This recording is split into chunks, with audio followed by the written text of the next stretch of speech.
Hello and welcome to Crosstalk, where all things are considered. I'm Peter Lavelle. 2020 has been a year like no other. How has the COVID crisis changed our lives? How will it continue to shape our lives moving forward? And what have we lost? Things and ideas that may never return.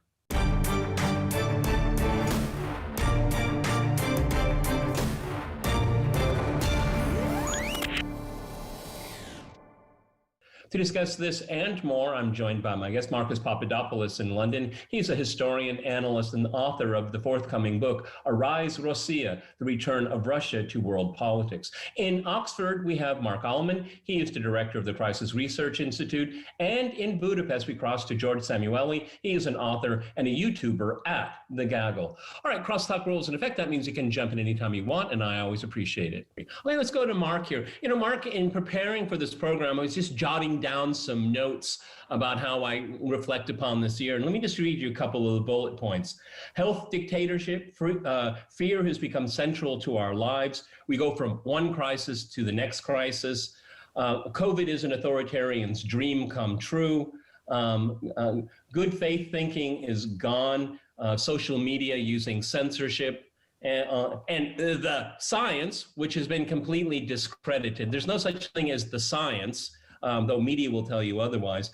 And probably most importantly, what has happened to the social contract? Now, I just read you 1, 2, 3, 4, 5, 6, 7 things. Take one of them. Go ahead.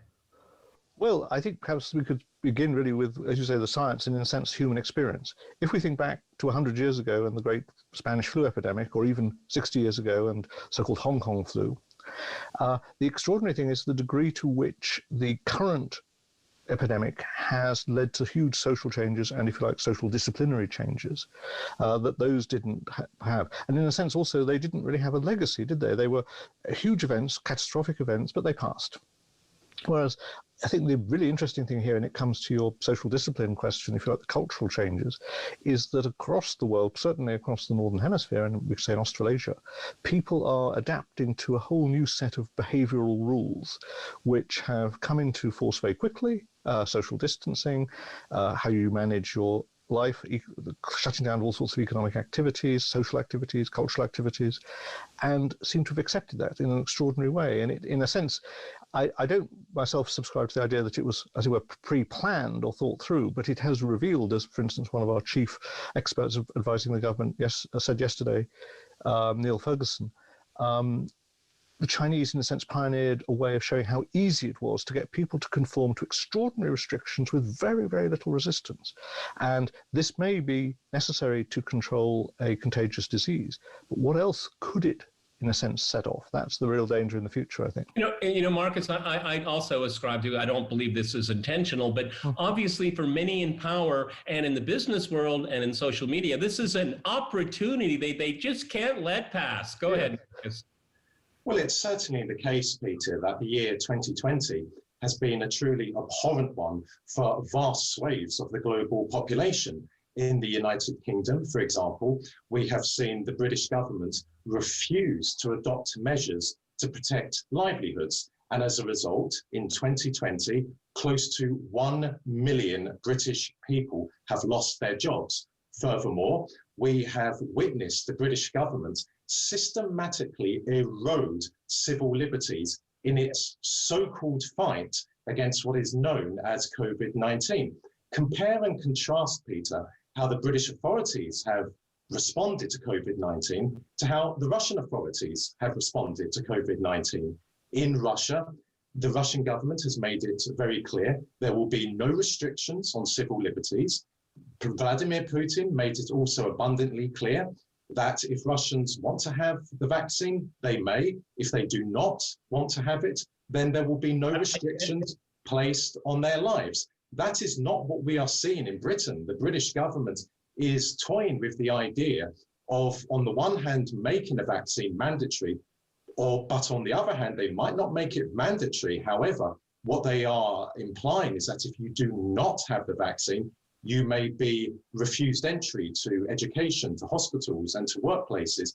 But I also want to add, Peter, that in 2020, it has also been business as usual, so to speak, for some countries. So, for example, America has continued to prosecute an economic war against Iran. America has attempted to weaken the Russian Federation in Europe by, for example, attempting to instigate a coup in Belarus, and also by redeploying American forces from Germany to Poland, which is a flagrant violation of the NATO-Russia Founding Act of 1997. So yes, 2020 has been a shockingly appalling year, but some countries have continued to attempt to achieve objectives in the most malignant of manners. And we'll never let a crisis go to waste. That's what we learned in 2020. You know, George, you and I were on the Gaggle were talking about this phenomenon of how accepting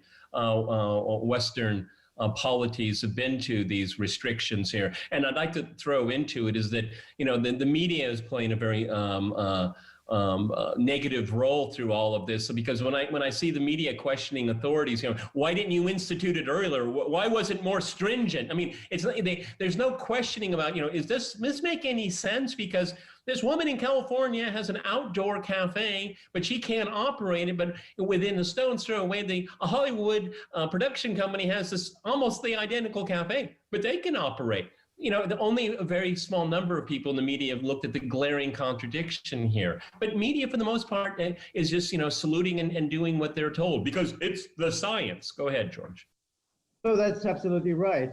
And Mark correctly points to that fascinating interview with Professor Neil Ferguson, in which he's saying that the idea for the lockdowns really came from China. And while the Chinese were doing it, people such as Ferguson didn't really believe that you could do this in the West. You know, so he thought, yeah, great idea, but of course it wouldn't work in the West because we're also used to democracy and freedom, and we wouldn't tolerate governments telling us what to do. But it turned out that the Western public was very tolerant. And that, I think, is really the most shocking development because the science underlying COVID is very, very questionable. I mean, everything we've known about the disease suggests that the lockdowns, the economic dislocations, and everything has been wildly disproportionate to the threat that the disease actually poses. I mean, we know the average age of the deaths of the disease. We know that most of the public, overwhelming majority of the public, if they get the virus, they will make a full and speedy recovery from it.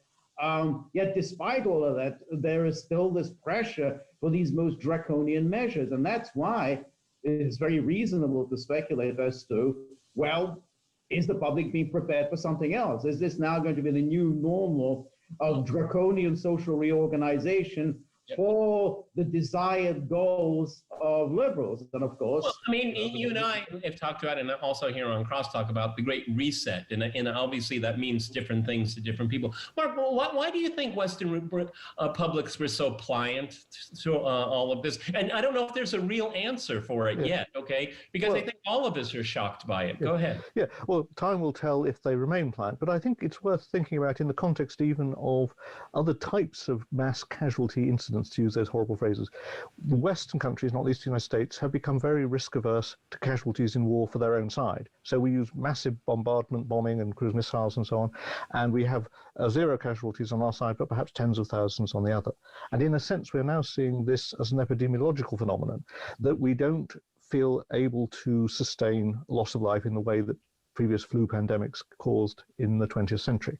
Now, this may be, in a certain way, a good sign that we are becoming more humane. But it's also, if you like, the me generation too, isn't it? It's because this is a threat to me that therefore I demand that everybody conform to very strict provisions of behavior, which may in fact cause collateral damage on a huge scale, to use the military term, because we may see vast numbers of people forced into unemployment, to destitution, to despair and suicide. And so the downsides of lockdowns are, I think, going to become more apparent. And then we'll have to ask, is this cultural revolution that we think we've been seeing of a society that is pliable to the fear of an invisible enemy will actually remain passive and obedient if you really have a very large scale of unemployment, and particularly affecting a lot of younger people who were already entering a very precarious economic system already. and then find that they're not even going to enter that economic system at the bottom rungs, because the bottom rungs of the whole service sector, all the sort of things that student age and young 20s people do, have been kicked away.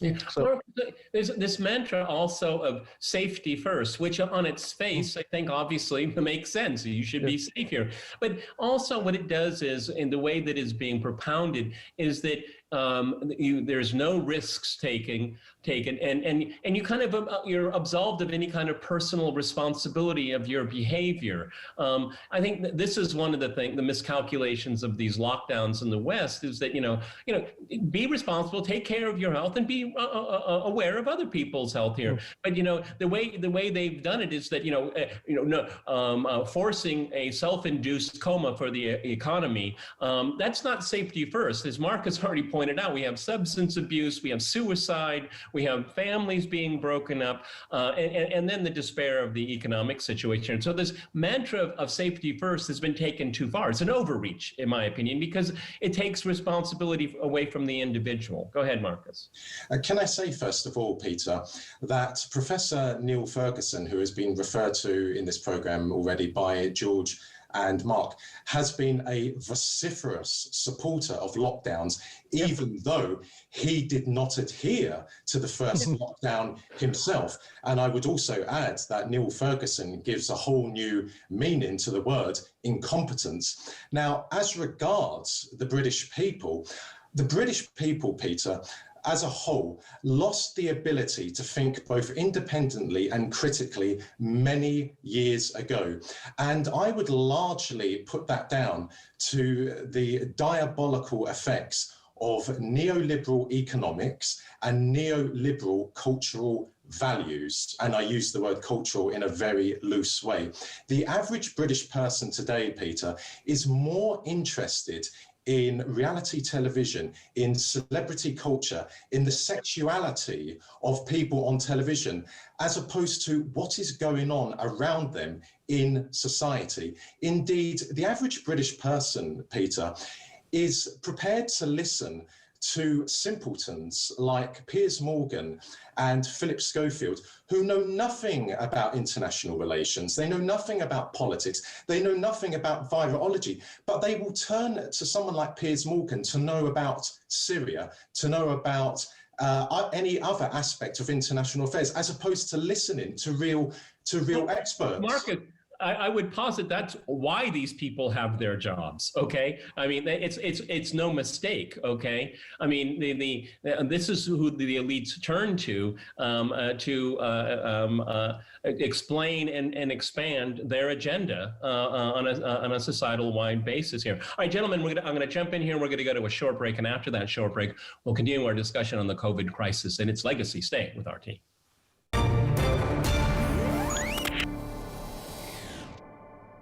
Welcome back to Crosstalk, where all things are considered. I'm Peter LaBelle. To remind you, we're talking about the impact of the COVID crisis.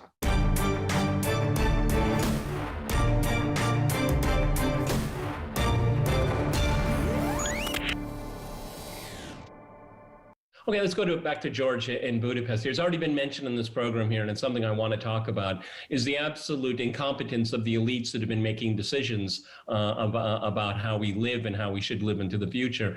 And the way I look at it is that these decisions, first of all, are very self-serving. All these people that talk about the science on cable, they all got a paycheck uninterrupted during all of this, okay? Uninterrupted, okay?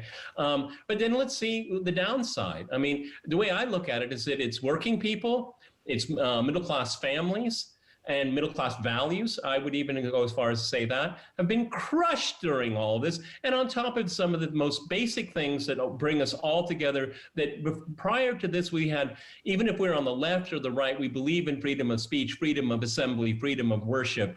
And all these things are being put to a test, and there's not enough pushback as far as I'm concerned, because you take these things away, they're very hard to get back. Go ahead, George. No, that's exactly right, and that's the most frightening aspect of this whole situation, because the one thing that has emerged in this during this COVID crisis is that the elites have used the bullying and coercion against the public.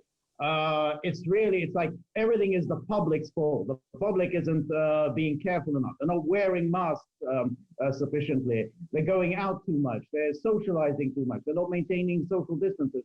It's the people, the terrible, great unwashed masses that are behaving deplorably. And there we see the parallel with the environmental hysteria or the global warming hysteria, that we are being punished.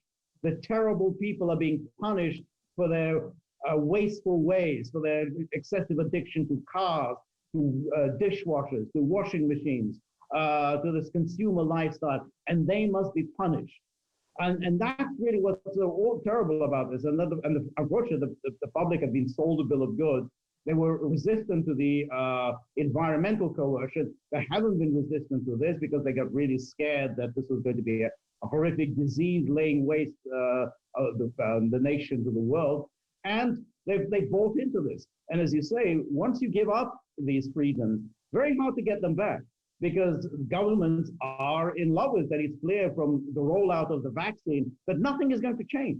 That it is good that, you're going to get the vaccine, and you won't be able to do anything without the vaccine, but you're still going to have to maintain social distancing. You will still have to go around wearing a mask, and we're going to still keep the lockdowns. No prospect of any opening of lockdowns. So that's why it seems like the governments have this power, and they aren't going to give it up without a fight.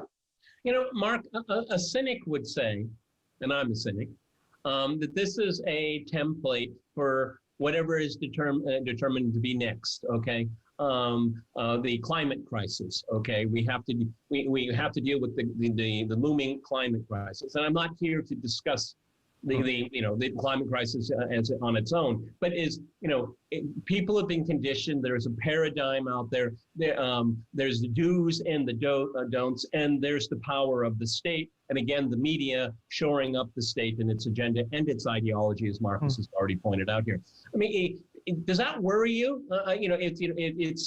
It's a form of social control, because these people think they're doing the right thing. I mean, just like George said, we're going to get rid of your carbon footprint. Isn't that a good idea? Well, I mean, if you're a truck driver, well, you're going to have some issues with that. Go ahead. Yeah. Well, in a sense, what we've seen in the last 25, 30 years is the emergence of a new Puritanism, which has nothing to do with classic Puritanism in terms of regulating people's morality or sexuality. Indeed, it is, as it were, very the opposite of that. But on all these other issues, it is very strict, and it's good for your soul that you are disciplined and you pay attention to the rules, and that any breach of the rules leads you to complete social ostracism.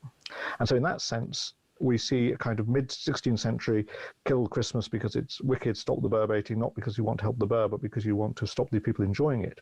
That kind of mentality, that kind of psychology has come back with a vengeance through these processes. And of course, there's enough problem caused by COVID, or there is enough possibility of environmental problems caused by changes in the climate to give to people who have, without perhaps realizing it, as you say, a deep psychological motivation for control and discipline and even punishment and so on, to make them feel that they are doing the right thing, and anybody who opposes them doesn't need to be listened to. And I think this is the great problem, coming to your point about the science. Science has advanced through the dissident. Galileo would never have been allowed to be published in a learned journal today, because the Ptolemaic consensus would have said, but he's outside our consensus. Same with Einstein and so on. In fact, it's always the oddballs and the lunatics are the ones who make progress, and then they become the orthodoxy, or their ideas become the orthodoxy, and quite often they're right. But at a certain point, as we saw with Newton's physics, it turns out not to be adequate, and Einstein can replace it. And Einstein now is seen as a bit old hat too. And this is, I think, the great danger, the people latching on to something that gives them a talisman. It used to be a religious thing, but now it's science. Science is the totem. Science has become the Moloch to whom everything must be sacrificed, by people who haven't the slightest idea actually what is science.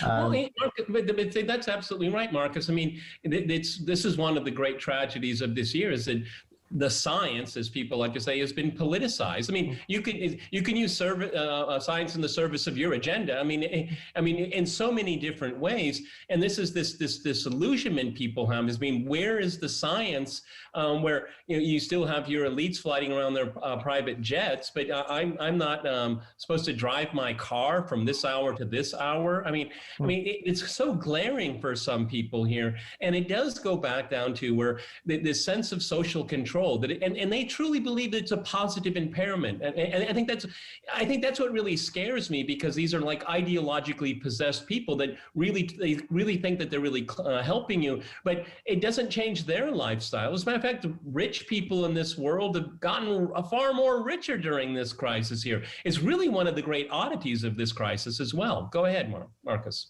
It's certainly the case, Peter, that for the last 20 years or so, the British authorities, or the British establishment to be more accurate, has been pursuing a hellish, in fact, a heinous agenda.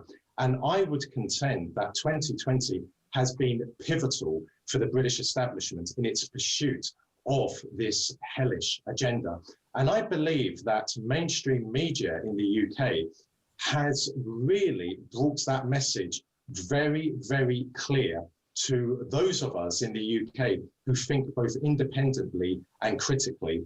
Because what we have seen in Britain in 2020 is the media deny a platform to leading experts in their fields who have a different opinion on what is known as COVID-19, who have a different opinion on lockdowns, on social distancing, and the wearing of face masks. Now, Peter, whenever the media deny a platform to leading experts in their fields, the alarm bells go off in my head.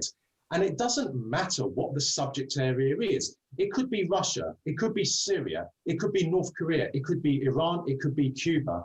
The British media always deny a platform, and indeed they vilify anyone who challenges the British official narrative on countries such as Russia or Iran. That should be most disconcerting for people who think independently and critically. And that is what we have seen in 2020 in Britain concerning what is known as COVID-19.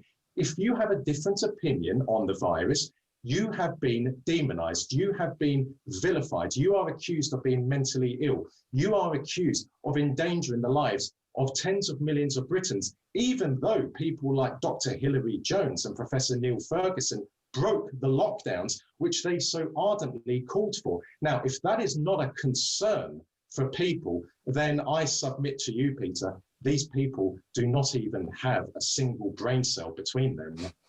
Yeah, George, you and I, we have talked about the passing of the great Stephen Cohen here, and I think all of us would agree, and most of our audience, if not all of our audience, think of Stephen Cohen as one of the great Russianists of our time. But how much time did he get on the airwaves? Preciously little. Though you have other people that have no idea where Russia is spouting off on Twitter all the time.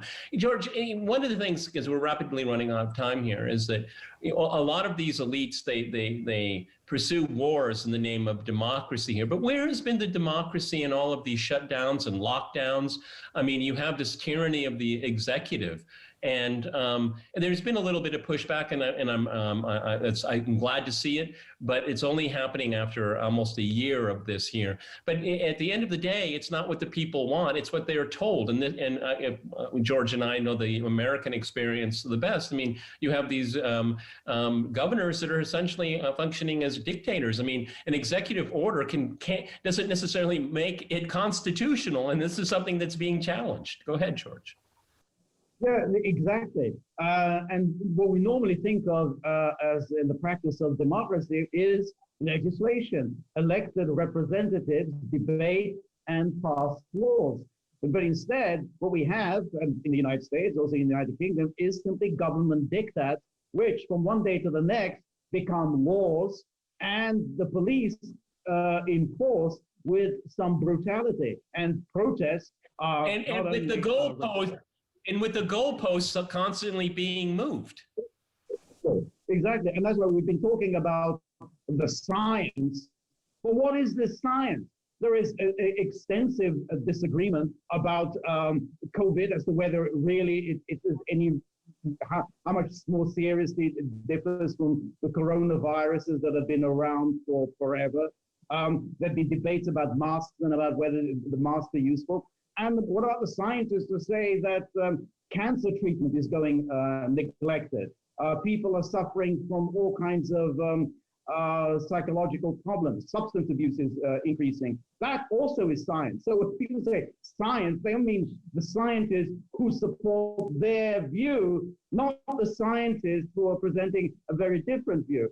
So that's what enables this coercion to take place. And this coercion is not just in the mainstream media, but now, of course, all of the social media, which was supposed to provide an alternative platform, are being coerced in the name of, whatever's the reigning ideology.